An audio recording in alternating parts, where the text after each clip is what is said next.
BNP তো দাবি করেছে আমরা জাতীয় সরকার গঠন করব, এটা বিএনপির দাবি। আর জাতীয় সরকার গঠন করার জন্য সবচেয়ে ভালো পদ্ধতি পিআর সিস্টেম নির্বাচন।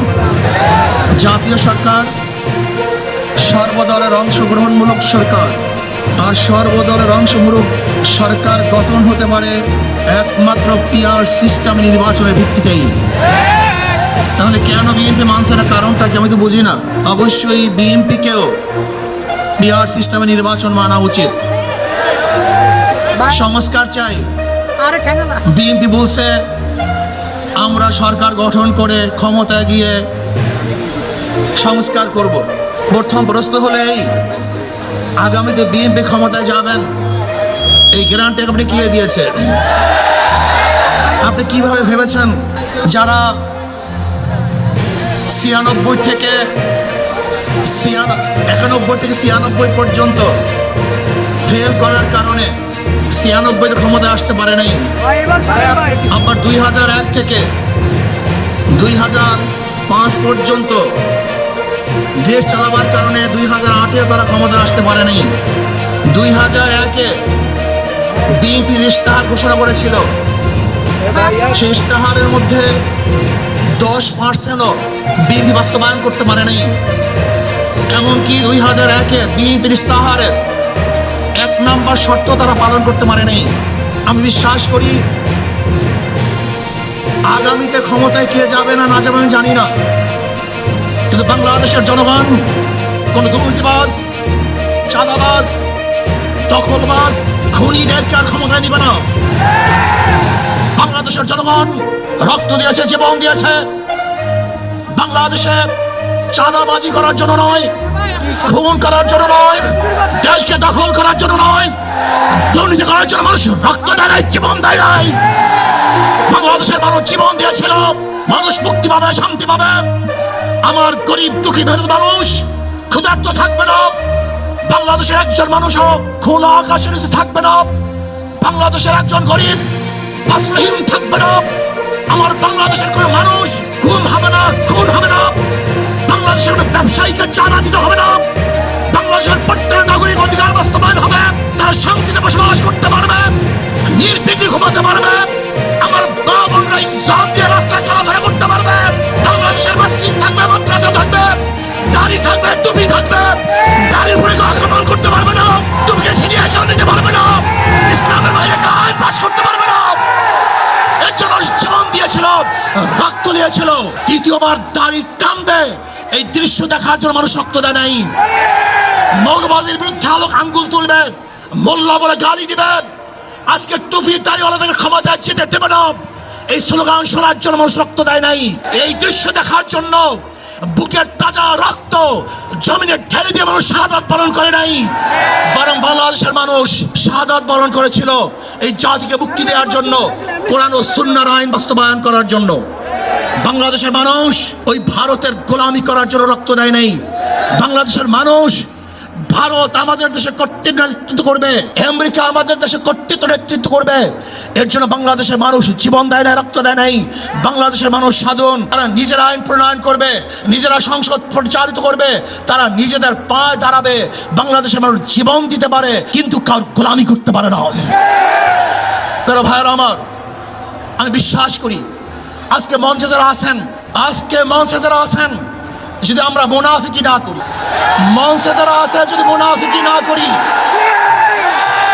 মুখের এবং কাজের কথা যদি একসাথে থাকেন, মুখের সাথে কাজের যদি মিল থাকে, আমি এই লক্ষ জনতার সামনে কসম করে বলতে পারি আগামীতে ক্ষমতায় যাবে ইসলাম, ক্ষমতায় যাবে ইসলাম, কোনো সন্দেহ নেই।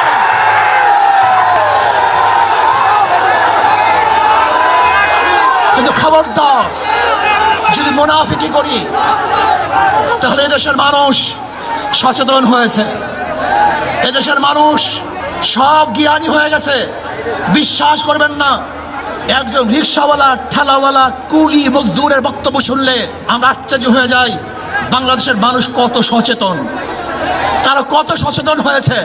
যদি আমরা মুনাফিকি না করি, যদি আমরা ঐক্যবদ্ধ থাকি, বাংলাদেশে একটা বাক্স ইসলামের নামে দিতে পারি, যেরকম আমেরিকা এবং ওই জারস ইসরায়েল ইরানের উপর আক্রমণকারী ভেবেছিল মুহূর্তের মধ্যে নিশ্চিহ্ন করে দিবে, কিন্তু আক্রমণ করার পরে দেখেছে ইরানের গুহার থেকে কোথার থেকে বোম মিসাইল চলে আসছে।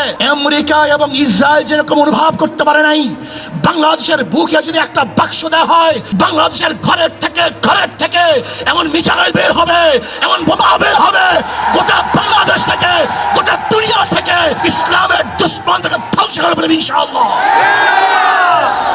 ঐক্য হন, মুনাফিকি করবেন না, একসাথ হন, ঐক্যবদ্ধ হন। এইটা আমার মেসেজ থাকবে। যদি ঐক্যবদ্ধ ভাবে ক্ষমতার লোভকে সংবরণ করে, আমি ক্ষমতায় যেতে চাই না, ইসলামকে ক্ষমতায় নিতে চাই। আমি ক্ষমতায় যাইতে চাই না, কোরআন ও সুন্নাহকে ক্ষমতায় নিতে চাই। যদি আদর্শ লালন করেন, এই নীতি আদর্শ যদি গ্রহণ করেন, ইনশাআল্লাহ নাসরুম মিনাল্লাহি ফাতহুন করিব অবাশশিরিস সাবিরিন। সেই দিন আসতেছে, আমি দেখতেছি, মনে হয় আমার চোখের সামনে আমি দেখতেছি।